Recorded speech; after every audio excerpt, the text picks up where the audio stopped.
Some footballers will remember the last season for long, as it gave them one of the most memorable emotions in their careers.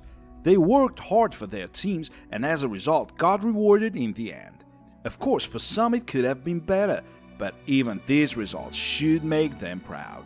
Today, we're going to tell you about the biggest success stories of the 22-23 season. And you do not forget to subscribe to our channel so as not to miss all the new videos that are being released in the course of the week. Before we start, take part in our traditional quiz. Against which team did Erling Haaland fail to score this season? Manchester United, Chelsea, Arsenal, Liverpool? Leave your answer in the comments and we get underway. Luton Town being promoted to the Premier League. Back in 2014, this humble club performed in the 5th tier of the English football system. Only in 9 years they managed to go the unbelievable path from the National to the Premier League. What is more, midfielder Pele Radokumpansu played at the club for all that time. He became the first ever footballer to make it all the way from the 5th to the 1st tier. It should be mentioned though that it was not so easy for Luton to gain promotion. In November they changed managers. Nathan Jones was sacked and replaced by young and promising Rob Edwards. He had started this season as the Watford head coach, having moved from Forest Green Rovers, a club from the League Two. The Hornets sacked their manager already in September, but that did not stop his performance in the Championship as he was quickly picked up by Luton. In his new team, Rob fixed things up and finished 3rd in the league, securing a playoff spot. In the semi-final, Luton knocked out Sunderland and in the final at Wembley, won the penalty shootout against Coventry. This means that next season, in the Premier League, we're going to see the club with the smallest stadium in the history of the competition. Kenilworth Road's capacity is only 10,000 spectators, which makes it somehow unique. But that is not the only peculiarity. According to the Transfermarkt, Luton's first team value is only 36 million euros, which is a meager number for the Premier League. The team has to work hard if they want to stay in the league for another year. Sevilla winning the Europa League. This was a season full of ups and downs for the Spanish club. Under the management of Julen Lopetegui, the club finished in the Champions League zone 3 times in a row, but in the 22-23 season, something went wrong for them. The team failed at the start of the season, which caused Lopetegui to lose his job. There was a moment when they really worried about not being relegated from La Liga, and Jorge Sampaoli, the new manager, was not really able to fix the situation, and as a result, in March, he was sacked too. José Luis Mendilibar was the one who was destined to save the club. He had no job since April 2022 after he had left Alaves. Surprisingly, the new head coach managed to make the team play better and save Sevilla from relegation. But that is not the reason why they have made it into our list today. The Spanish side somehow managed to win the Europa League despite all their problems in La Liga. Finishing 12th in the league was the worst result of the recent years for the club, but in their favorite tournament, Europa League, Mendilibar's side remained unrivaled. In the first 2 rounds, Sevilla easily dealt with PSV Eindhoven and Fenerbahce. Then they surprised everyone by beating Manchester United 5-2 on aggregate. In the semi-final, the Spanish club literally fought Juventus and won the place in the final only in the extra time. In Budapest, Sevilla faced José Mourinho's Roma. The Portuguese had won each of his 5 European finals, but Sevilla had their own streak of 6 Europa League victories in a row. The Spanish club had worked some kind of magic throughout the tournament and did the same in the final against Roma. The match ended in a penalty shootout in which Sevilla won their 7th Europa League trophy. By the way, 62-year-old Mendilibar became the oldest coach in the history who has won that title. However, it is very possible we don't see him at Sevilla next season, despite the victory in the Europa League. Morocco qualifying for the World Cup semi-final. This national team hadn't been at their best before the start of the World Cup in Qatar. A couple of months prior to the tournament, the head coach, Vahid Halilhodžić, had left the team.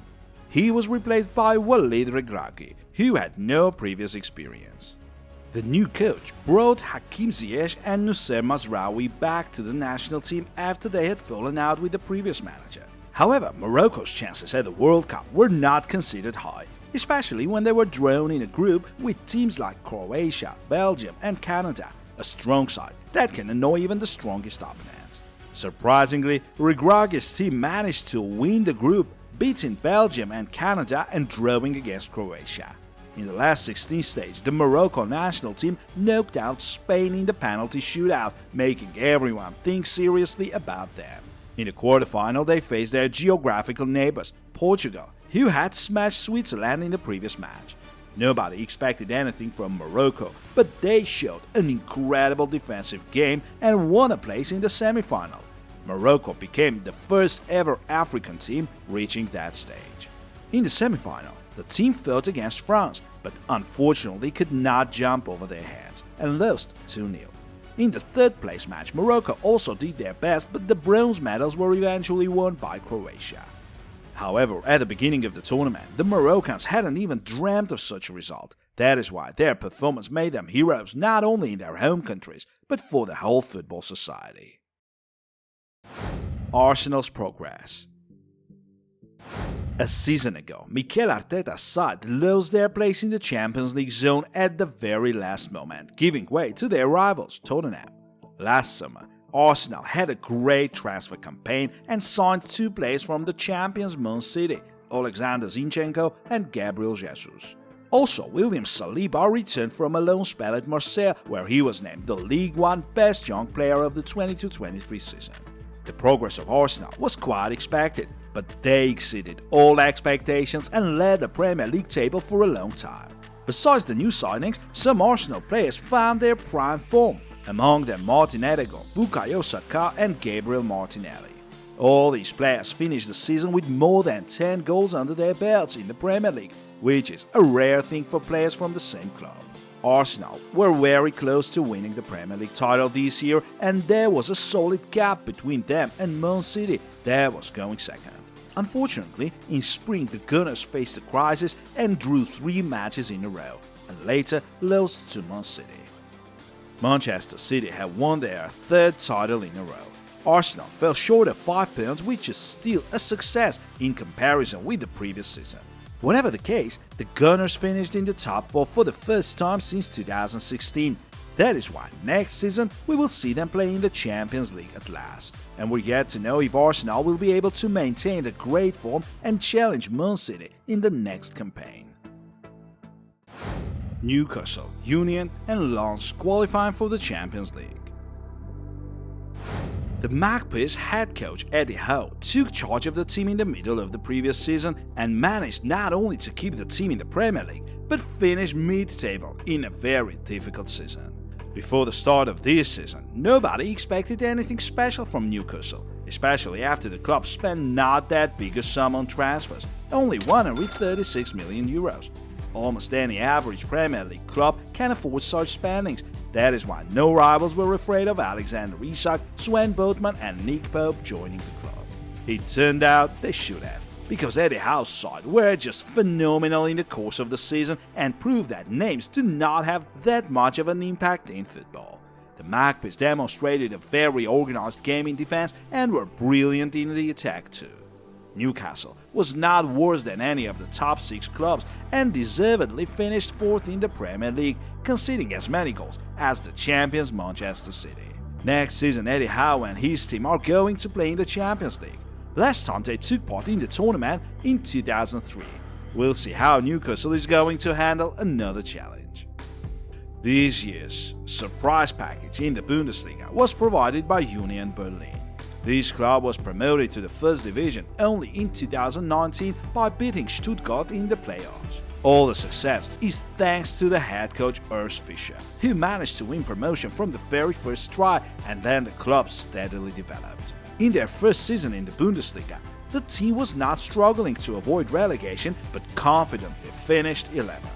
In their last 2 campaigns, Union at first qualified for the Conference League and then to the Europa League, in which they managed to get to the last 16 stage. Logically, the next step is the Champions League. And Union managed to get qualified for the first time in their history. Urs Fischer's side qualified for the Champions League only on the last match day thanks to the victory over Werder and Freiburg's failure. In summer, the club had spent only 25 million euros on transfers. That is why their achievement is truly unique. Also, the team's top scorer, Geraldo Becker, is worth mentioning, as he scored 11 goals and made 7 assists in Bundesliga this season. There is another club in France that has surprised everyone by qualifying for the Champions League. Lens, just like Union, were only recently playing in the second tier. They returned to Ligue 1 only in the 1920 season. The best thing in their modern history happened to the club in February 2020. Frank Ash was appointed manager and won promotion with the team. Next season they finished 7th in the league. They repeated that achievement in the 21-22 season, after which many expected them to go down. This was because the key players like Jonathan Klose, Sheikh Doucouré and top scorer Arnaud Kalimuendo left the club. Surprisingly, Lens did not even notice such seemingly heavy losses. The club had a decent transfer campaign and signed several talented players. The cherry on top was of course forward Louis Openda, who cost the club about 10 million euros.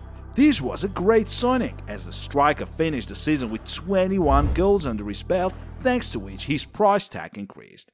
The club finished second in Ligue 1 and qualified for the Champions League for the first time since 2002. Brighton qualifying for the Europa League. The Seagulls provided another surprise package in the Premier League. In the previous seasons, the team showed incredible progress under the management of Graham Potter. At the beginning of September, Brighton was 4th in the table. But suddenly, Chelsea sacked Thomas Tuchel and offered Graham Potter a contract. The Blues paid Brighton 11 million euros for the manager. It seemed like Graham was the key man in the Brighton success and everything would fall apart with his departure. However, when Roberto De Zerbi took charge of the team, nothing changed for the worse. The Italian coach did an outstanding job and helped several players progress to a new level. One of the discoveries of the season was Kaoru Mitoma. He broke into the Premier League and proved himself as one of the best wingers in the tournament. In terms of teamwork, Brighton started playing even better than under Potter's management, as they imposed problems on almost every big club. Man City's head coach Josep Guardiola praised De Zerbi several times, saying that Brighton was the best team in the world in terms of transforming defense into attack. The season could have ended even better for the Seagulls, as they could qualify for the Champions League, but the Europa League should be good enough for the supporters as well, especially considering the fact that Brighton was performing in the Championship only in 2017. Barcelona winning La Liga. Before this season, Barcelona had won the Champions title back in 2019 under the management of Ernesto Valverde. Since then, the Catalan team has faced a bunch of problems, but this season everything has changed under the management of Xavi. Of course, Barcelona failed in the Champions League once again as they got relegated from the group stage, but in La Liga they performed very consistently. Barcelona were named champions 4 matches before the end of the competition. Eventually, they were 10 points ahead of Real Madrid, and the gap could have been bigger if Barcelona were not giving away games in the last matches. In the last 5 match days, the Blaugrana conceded 9 goals and finished the season with 20 conceded goals overall. Xavi's side had a chance to break Chelsea's record from the 2004-05 season, when they conceded only 15 goals in one Premier League season. Barcelona could have set the best defensive record in the history of the top 5 European leagues, but obviously the players lacked motivation. Also, it is worth mentioning Robert Lewandowski's contribution, who had moved to Barcelona last summer from Bayern. The Polish forward scored 23 goals in La Liga, becoming the top scorer of the competition. Hvicha, Serie A Player of the Year, Napoli, champions. The Georgian arrived at Napoli when he was only 21 years old. He had only the experience of playing in Russia for Rubin Kazan and in Georgia for Dinamo Batumi and Rustavi. But Hvicha was destined to make a real sensation in his very first season in Serie A. In August, he was named the Player of the Month, but he didn't stop on that. Under the management of Luciano Spalletti, Kvaratskhelia proved himself as one of the best dribblers on the planet, as he demolished his opponents not only in Italy but in the Champions League as well. Just remember the match against Liverpool, in which he dribbled past almost all the Reds' defenders. Khvicha helped Napoli reach the Champions League quarter-final for the first time in their history. The result could have been better, of course, but despite their defeat to AC Milan, the fans were still happy as the team won the Serie A title. Kvaratskhelia finished the season with 12 goals and 10 assists under his belt, thanks to which he was named the Serie A Player of the Year. But in the last 14 matches in all competitions, the Georgian didn't perform any key action and declined a bit, which is a worrying sign. However, Napoli is ready to extend the contract of their young and promising player with a solid raise of wage. It was mostly thanks to Kvaratskhelia that Napoli won the Serie A 16 points ahead of the second place. This was the first title for the club since 1990, when Diego Maradona was still in the squad.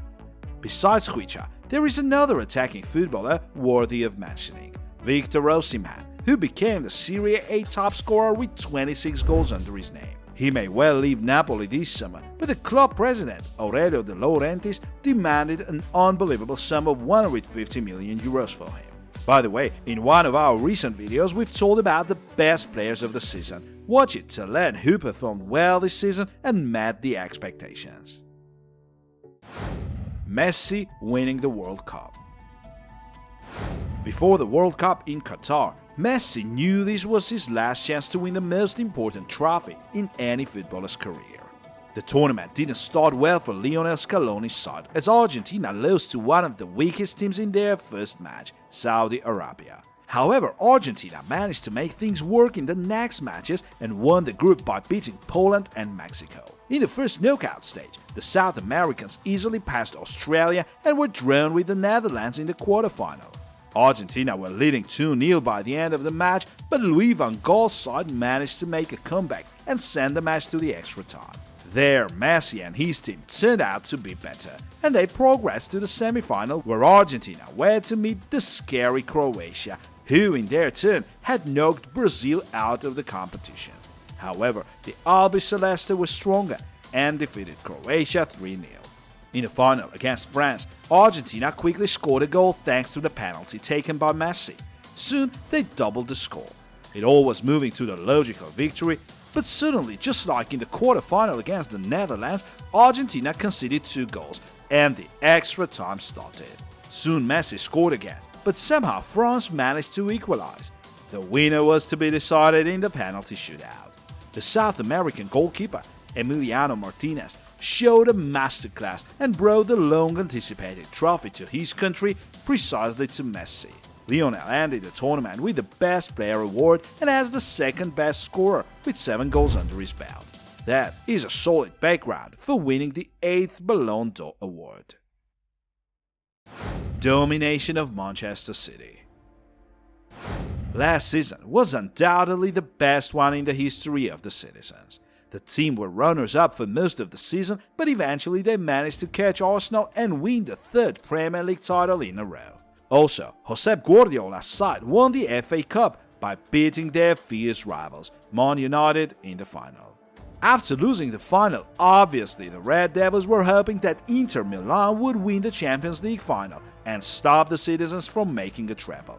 United were boasting such an achievement for decades, as they had completed the treble in the 98-99 season, so the fans had high hopes that their rivals would fail in the Champions League.